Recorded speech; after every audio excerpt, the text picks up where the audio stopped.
y'all, welcome back to the cave. It's your girl Carrie. I'm back, and look at your girl being consistent. Pat on the back to me. We got another special guest. We have Sharika here. Listen, sis be doing it all. If you don't know, you're about to find out. How you doing today? I'm doing great. Thanks for having me too. You're welcome. Listen, it's Sunday. We about to give you some gems, but she about to give you some gems. And I'm just here, just being a middleman to you, to her. Okay? You about to get it all. So thank you for being here. I want to start from the beginning. Okay. How did your entrepreneurship journey begin? I want all the tea. Okay. So in 2010, I came straight out of hair school, straight into my own salon. And of course, being in entrepreneurship, most salon owners believe that that's what it is, but usually it's the difference in between the two. Okay. So I'll just say ownership at this point. So came out of hair school. I went into the salon by myself, actually. So I worked it alone, and you know how it is when you was doing hair in the kitchen. Yeah. Everyone doesn't follow you from the kitchen to the salon. Okay. So yeah. So that taught me how to become an entrepreneur kind of quick. Okay. So as this journey with me, here comes MySpace kind of like aimed in a little bit. And we got Facebook popping. So I jump on Facebook, and that's when I start using Facebook as my show. Okay. And Instagram came about like quite after. And like they definitely helped me build a brand. Okay.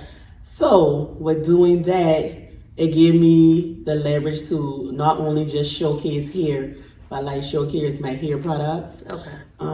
I also wrote a book. Come on, author. I also did DVDs. All right. Hair DVDs. So I definitely just started thinking of other ways to actually make money in the beginning of my career versus now. So I always knew about how to actually make either residual or passive income. I just always stayed behind a chair a little bit more back then. Okay. And all of this still 2010?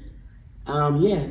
Okay. Actually. So how do you go from there to now? Because right now we're sitting in your event space. So how do you go from the salon to the event space? So 2020 was the year. I know everybody familiar with that year because that's the year where the pandemic actually hit us. Right. So like I said, this year, this is when everybody thinks like, oh, entrepreneurs, this and that. So we had to shut down the salon. So when we had to shut down the salon, of course, I wasn't essential, so we had to close. And I want to think that we were closed from maybe March to like May or June, somewhere in that opinion. So when we came back, I have 6 booths. When we came back, I only had 1 worker plus myself. So I was kind of like, oh, hold up, something. Right, You got to put that entrepreneur cap back on and do what you got to do. So I gather up some wigs, like, okay, all my savings, everything going to wigs. I'm not even a wig expert at this moment. I'm a short hairstylist. Okay. So while we shut down, I learned about people liking wigs, different things. So I kind of put on my entrepreneur cap, like, okay, so if I transition a wig, what is it that I can offer them? Okay, so I start offering a wig called Go Wig. So Go Wig was you just put it on and go.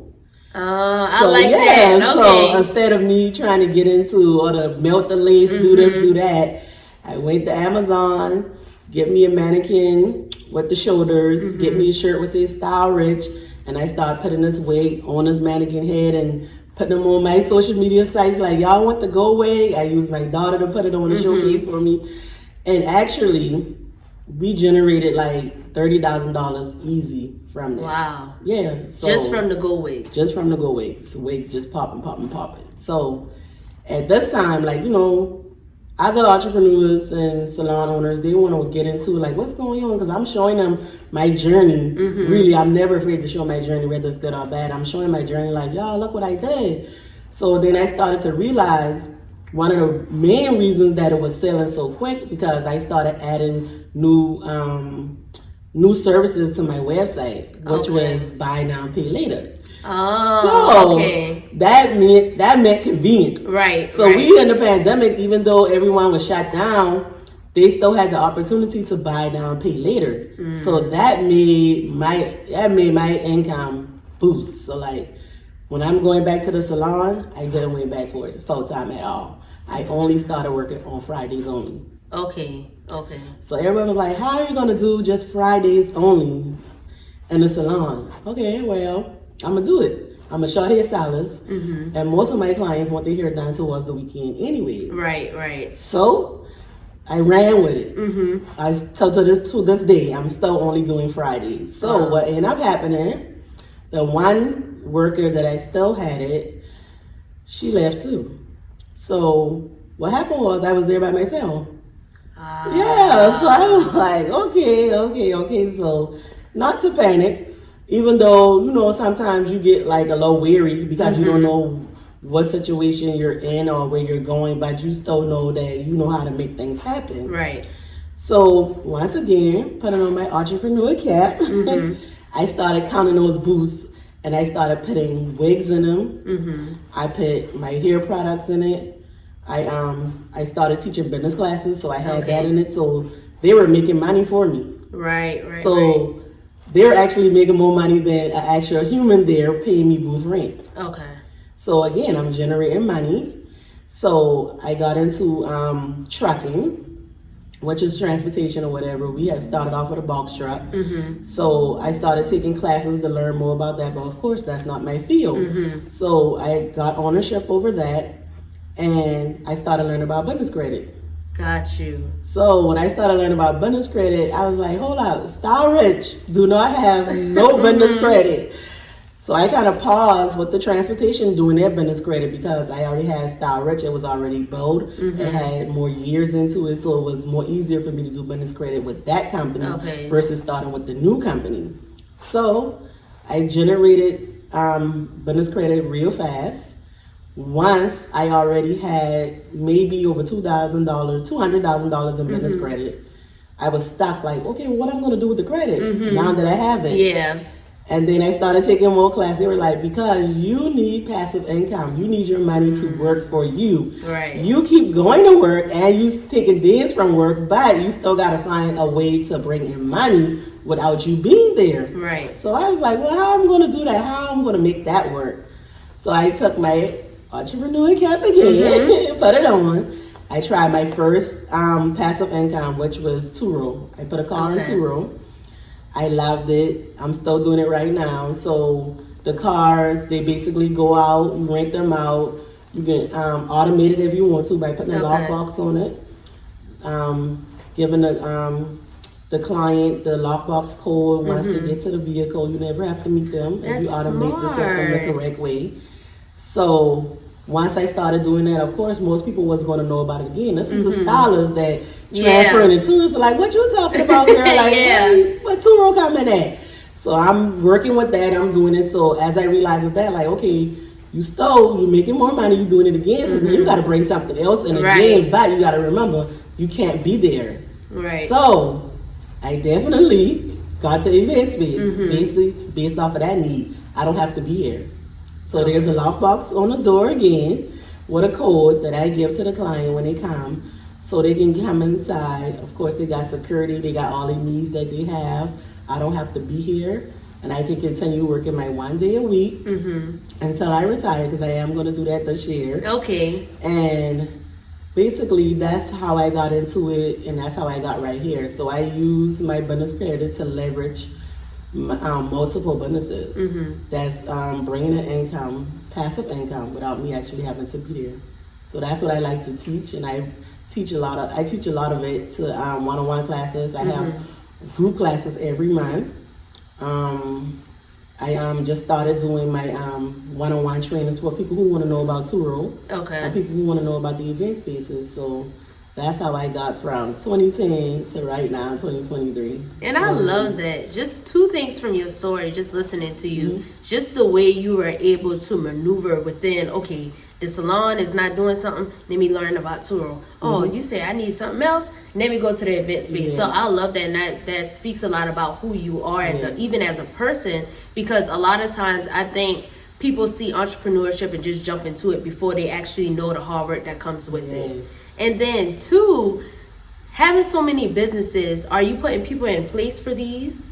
or are you not at all? You're not putting nobody in place. So it's of course every business it helps bring in new workers, so it actually gives someone else able to make money as well. Right. So like with the event space, of course I'm going to need someone to clean it, right. and I'm going to need someone to have trash removal. Okay. So I actually have 2 employees for that. Okay. Same thing when it comes down to 2 rolls. Someone has to clean it. Right. You have to gas it up. So allowing my bonus credit to actually do that.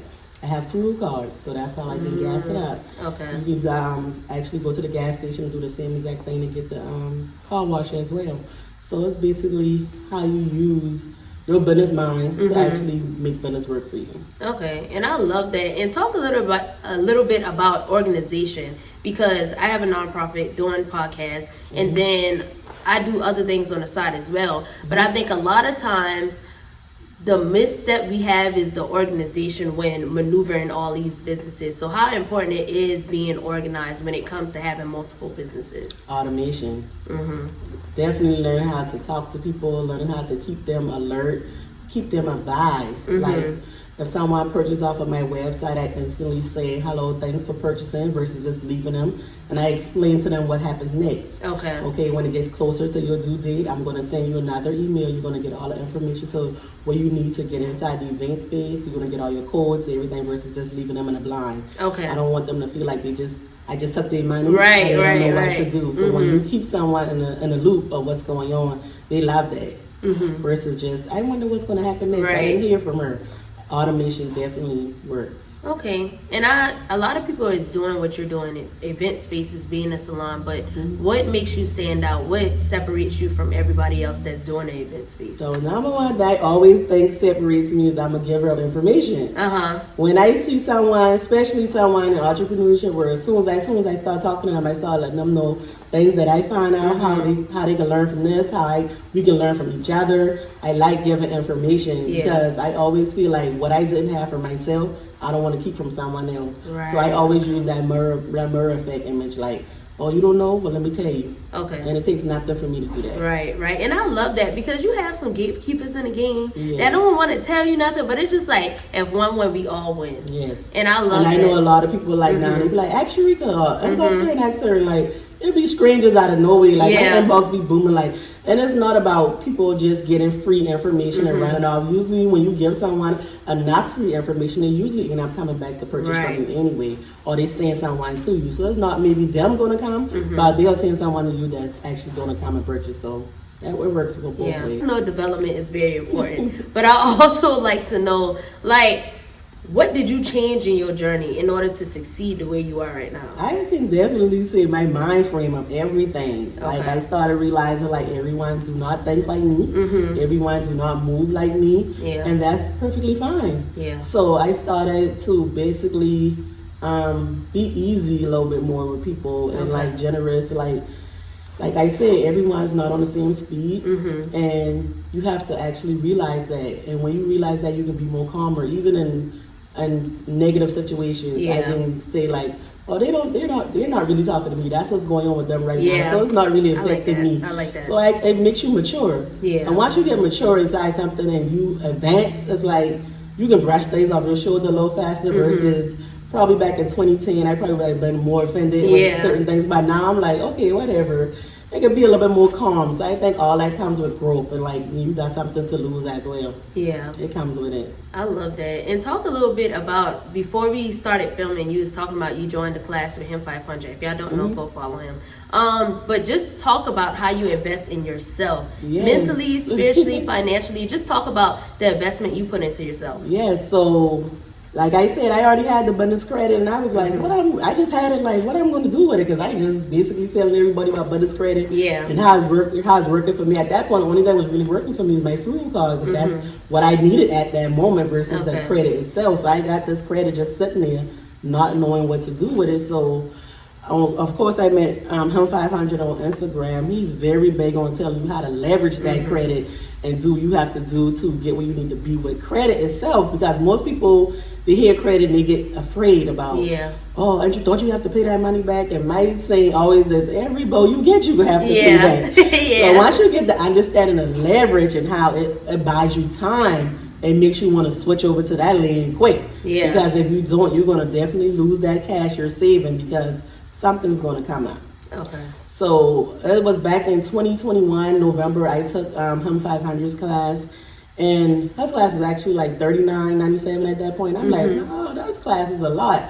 But we was in a pre-class at the beginning for like maybe $99 or something like that. And he was bringing the information again. And I was like, I got to get into that group. Yeah. And I went to Atlanta where they had a free class at as well. And I was like, you know what? It's time for me to invest in myself. I'm going to take that $4K and I'm going to get in this group. Yeah. So when I got in that group, that's when I learned how to leverage my credit, how I ended up with that 2-row card. So that was the most big thing. So people really don't know how to get cash off of their credit card, how to use their business credit cards to fund these different event spaces and 2-row cards and stuff like that. So that's where they kind of stuck at. Everybody think that you're using your money. Yeah. No, you're basically flipping the credit to basically get you what you need. That's buying you time. And people, I bought my car cash, so that was good. Cash from a credit card. Okay. So a credit card payment is definitely cheaper than a car note. Let me make that clear. Okay. And if you're smart and you do it the correct way, you're going to do it with a 0 interest 1-year credit card. So if you got no interest on that card, you probably maybe, if you got a $20K card, you spend $20K, you do like $200, right? Right. Well, what car Yeah. the $200 Right. nowadays in 2023 a good one at that. Yeah. So that's cheaper on the credit card than what it is walking inside the dealership.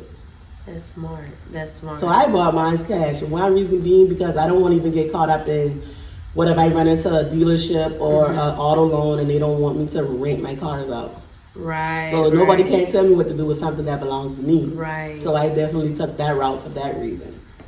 Yeah, I went with what I was only educated on. Yeah. And I took that route so I wouldn't get stuck up with nothing else dealing with rental, different things. Okay. But to say even that there's a special credit card, I would just say people need to actually know what type of credit card they have. You want to get a credit card that offer cash back. You want to get a credit card that's going to say 0% interest for a year or something. You don't want to get a credit card that don't offer you anything because it's almost like it's just as worse as a debit card almost. Right. You want something that's going to give you money back, and you want something that's going to save you a little bit of time on your interest. Okay. It's not so much that's what you want to look for in a credit card.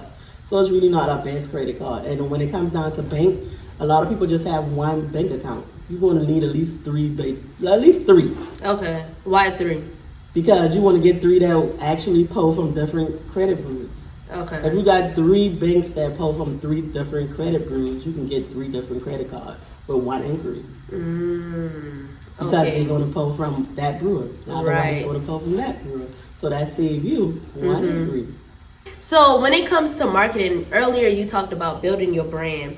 Marketing, when it comes to those seasons where you're not at your peak seasons, how are you marketing in order to keep what you got going on in front of people's face? Social media.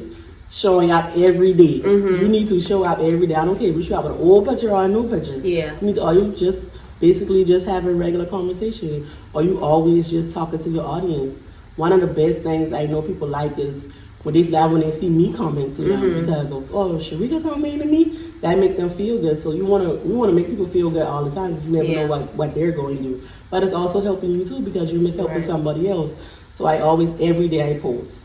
If I don't post, I'm constantly commenting or going back through those that I probably missed, making sure I comment to them, loving their posts, encouraging them. I think that's real important.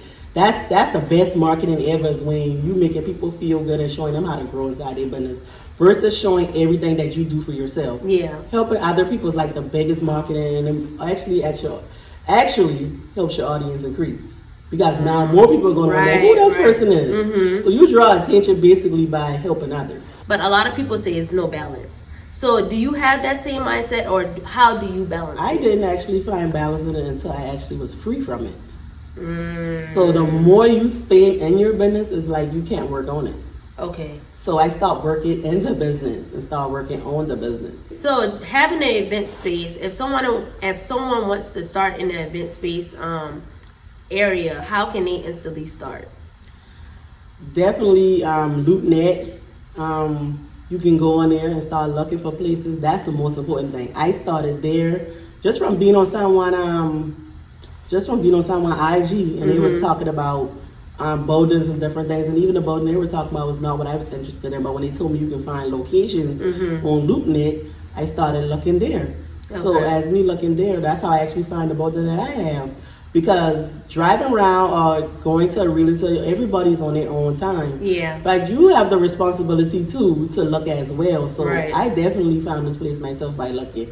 I know that a realtor could help me as well. Yeah. Or, finding it someplace else. But looking on LoopNet, that definitely helped me find this boulder. What is your favorite part about being an entrepreneur? My favorite part will always be helping other entrepreneurs for some reason and actually servicing my clients. I definitely love doing here. That's my passion. That has always been a passion since I was a little girl. Like I said, I wrote a book called You Are Your Own Success. Yeah. And it's basically based off of how I started doing here on the porch. Okay. Because if I couldn't do it in the house, I still would find a way. That's kind of how I knew I was an entrepreneur anyways. Like, okay, if I can't do it in your home, then I'm going to do it on the porch. Yeah. We're going to figure out where we're going to do it. And when I went off to school, I did the same thing, same exact thing at school. Okay. And I would get jobs, and every time I get jobs, I still would go home and do hair. So I kind of knew early on what I wanted to be and what I wanted to do. But like they always say, your gift will make room for you. So Right. I feel like all of these are my gift that was made room for me. So Right. I like that. Listen, y'all. I know everybody want to think it's the money. Yeah. It's really not the money. Yeah. Because money come and go. But Right. you got to think about the good relationships that come with certain things, even the bad relationships that come with certain things. That's going to help you grow and improve. Money's not going to ever help you grow and improve. Yeah. And what's some advice? I'm 23 years old. I'll be 24 in April. What's some advice for someone like me going into or just beginning the entrepreneurship journey? I would definitely say make sure that you structure your business correctly early on. You definitely don't want to start business and post someone else's business because that happens to a lot of people. So you want to make sure that you learn about business, what business is itself before you actually step into it. Okay. Because I think a lot of people must that. They just want to, because, okay, for instance, doing hair is my passion. Just because something is my passion don't mean I know business. Right. Because I know how to do hair don't mean I know how to do business. So if I had knew about the two early on, I would probably be further along than what I am now. But everything comes when it's supposed to come. I feel when you connect it to the right people. Yeah. Because I can't get that connection here. I had to get it elsewhere. Of course, Him 500 and all of them is in Atlanta. Yeah. And I also have met some great ladies too that's in Atlanta and in Houston. Okay. So I couldn't get so much of that from Charleston, but of course you got to step out, Right. meet people, so you can do what you got to do for your business. Definitely just don't rely on only what's around you, resources. Definitely don't be the smartest person in the room. Yeah. I will always tell people that my day. If you start noticing that you are the smartest person in the room, it's time for you to get out. Yeah. You always need to be around people that's smarter than you and can take you higher, and you can actually give to each other. Okay. I like that. I really like that. And just again, before we end, what's 10 things you can't live without, just off the top of your head? 10 things? Yeah. My family would be one. Probably doing hair would definitely be one. A vehicle would definitely be one. Let me see. Business credit would definitely be one. Go back to family again. I'll go back to the car again. I'll go back to business credit again. Here again. Genuine people. I'll definitely add that to that. Fruits and vegetables. It's a spiritual awakening. That's important too. I should have said that first, but I think that's important too. I think I'm probably at 10. Okay. Yeah. Okay. Well, y'all, that's it. Thank you again for joining your girl Carrie on the K. Subscribe. Leave some comments below. I want to know what y'all want to hear about. Not just me. This stuff I like. Okay. I want to know what y'all interested in as well. Sharika, thank you for joining me. Where can they find you? And I forget to say God, y'all, the last time. So, but that got to do with spiritual awakening as well too. But that should have been top of my list before everything. So back again, what you was asking? Where can they find you at? Y'all definitely can find me at style-rich.com or on Facebook at Style Rich by Sharika, on IG at Sharika_Style Rich Salon. Okay, y'all heard it here first. Y'all better go follow. I'm gonna put it in the description as well. Thank you all again. Peace out.